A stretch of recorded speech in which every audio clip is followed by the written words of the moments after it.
Hello, everybody, and welcome to a look at the week ahead through Vedic astrology. About a day behind this week, just so many things going on. I haven't really learned how to duplicate myself, and I think it's good for people out there that I don't know how to duplicate myself.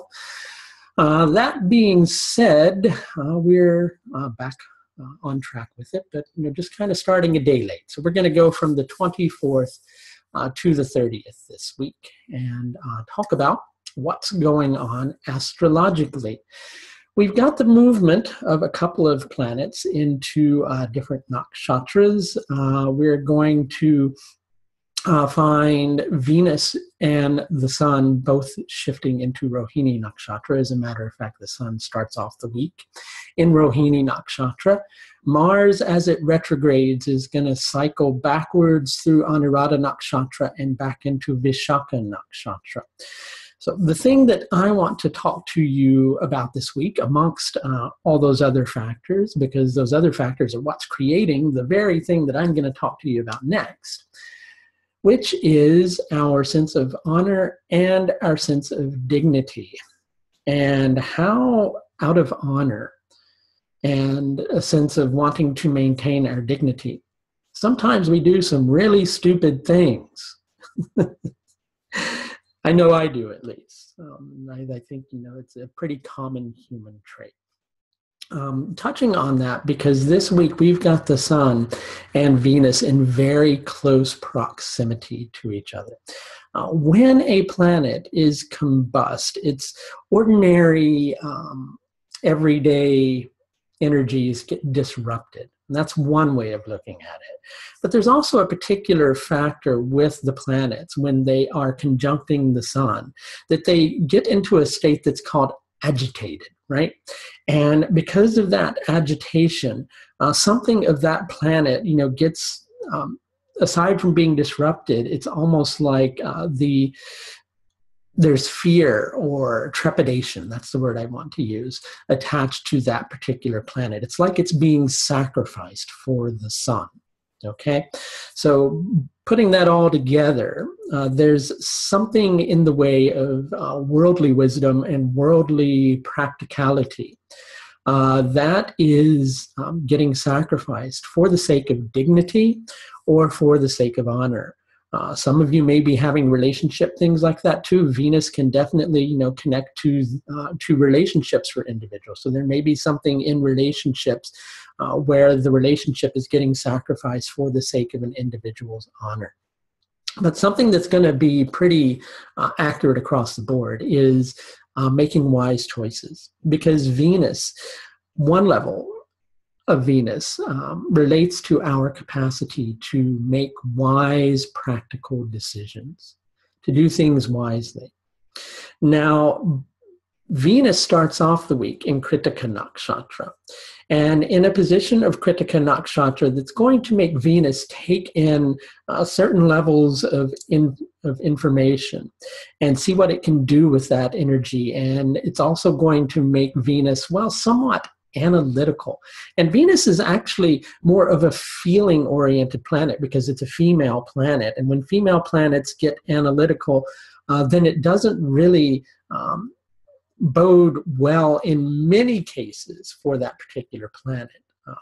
Venus is, like I said, it's much more feeling-oriented, so it doesn't want to get into the analytical side of things because that analysis quite often can turn into criticism. And when criticism comes into the equation, and you've got the Sun wanting to step up to the plate and really do things about it, then the ego begins to get bolstered.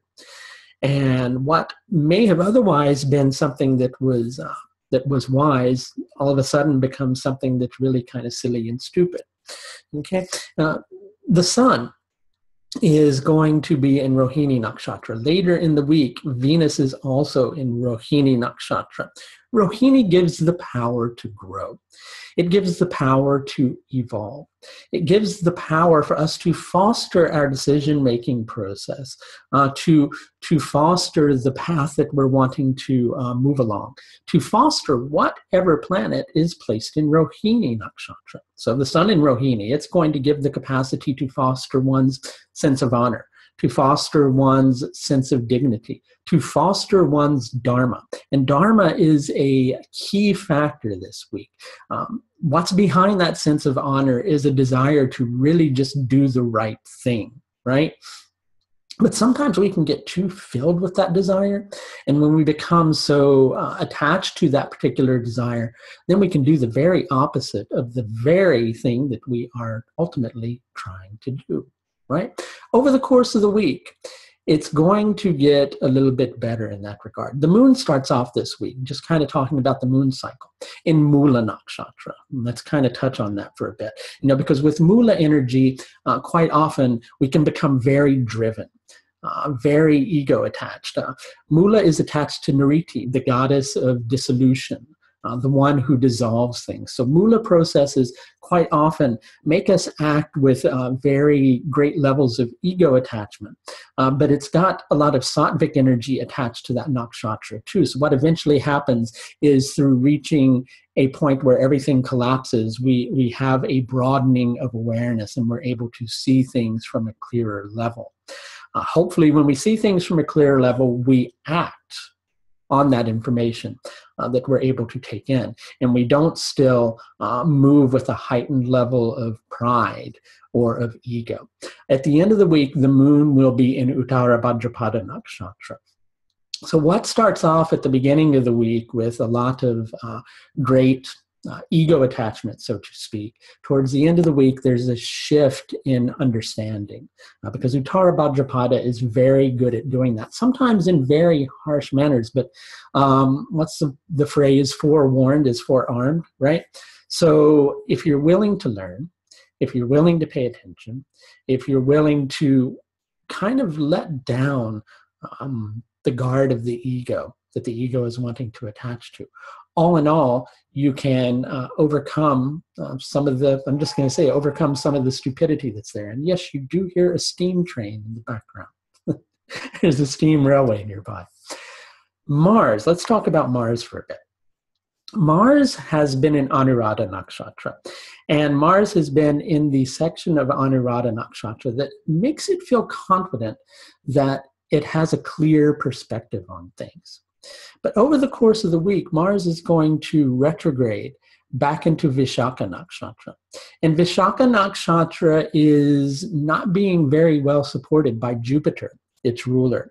So it can create a certain level of processes where you thought perhaps you were done with the decision-making process, but now you're finding yourself wavering and feeling like you have to kind of look at things in all sorts of different perspectives, and you feel unmotivated to act until you have some type of form of clarity with which to act with. Over the course of the week, you'll find yourself surrendering to the process, but Mars doesn't like surrender because it's the planet of war and of action and really wanting to take forward action. But sometimes that best forward action that you can take is surrendering to a process. And the wisest of warriors know when to surrender and when to retreat. And that's more in the realm of Saturn, right? Because if we retreat, if we allow ourselves to really sit with the process, Saturn in Jyeshta Nakshatra can give us a clearer perspective. It can give us oversight on things. I've been talking about that over the course of the last several weeks. And I should mention, in the coming weeks, we are going to have a heightened energy, once again, between Jupiter and Rahu, as they close in, once again, on a conjunction with each other as Jupiter is shifting towards forward motion. Mercury, speaking of forward motion, is now moving direct and moving forward through Bharani Nakshatra. So basically, it's a week of learning what to let go of and learning what to hold on to and learning how to respect yourself regardless of the set of circumstances, right?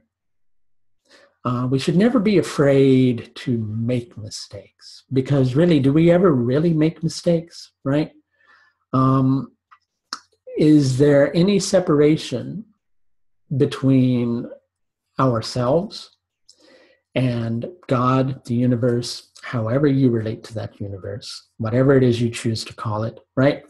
If we believe in a God, and God is omnipotent, omniscient, and omnipresent, then God must be everywhere. Can there really be anything outside of God's will, right? So even you making a mistake, even you taking a step and going, oh, well, that was really stupid of me, right? Well, even that is part of God's will.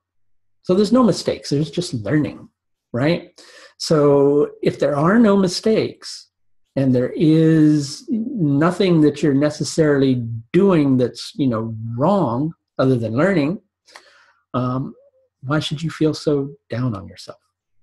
Why should your pride be so important? It's okay to make mistakes. You learn from those mistakes. You take a step and you do something to rectify those mistakes. You don't act the same way the next time. But you also act with the understanding that what is right in one moment in time is not necessarily right in another. So you may rectify a certain mistake and act in a different manner, but that doesn't mean that that same way of reacting is going to work forever ad infinitum, right? Something that you're doing now might be appropriate at some point in the future, right? So we should never discount that. Dharma is something that's always changing and something that's always evolving. And the week is very predominant with two Kshatriya planets, which is like the warrior caste and the noble caste, being involved in shifts of energy between different nakshatras. And those are the Sun and Mars. So a lot of attachment to, really wanting to take action and still appear noble in the process. But noble people know when to, or true nobility, I should say, knows that when a mistake is made, it's okay, right? You don't go and behead the minister, as in, Venus, right? You recognize that, it's partially my responsibility, right? I'm making the choices here. And, if I make a choice that's wrong, that's just what happens, right? You're learning. There's a lot that's moving. There's a lot that's changing, a lot you need to let go of, and a lot that you need to begin to look at in order to move forward with this process, which the process overall over the course of this week with Sun and Venus shifting into Rohini is how can you grow things? How can you grow a particular area of your life dependent upon where these planets are transiting in your chart? And if you want to know that, you can click on the link below and set up an astrological consultation with me. Even though my schedule is a little bit ahead right now, I would be happy to set something up with you if you click on the link below. So don't be afraid to surrender to the process. It's okay. It's okay to surrender. It's okay to not know.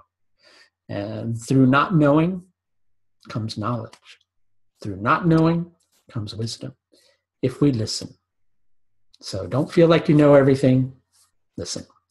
That's going to do it for a look ahead at the week through Vedic astrology for the week beginning the 24th of May, 2016. Until next time, please take the very best care of yourself. Bye now.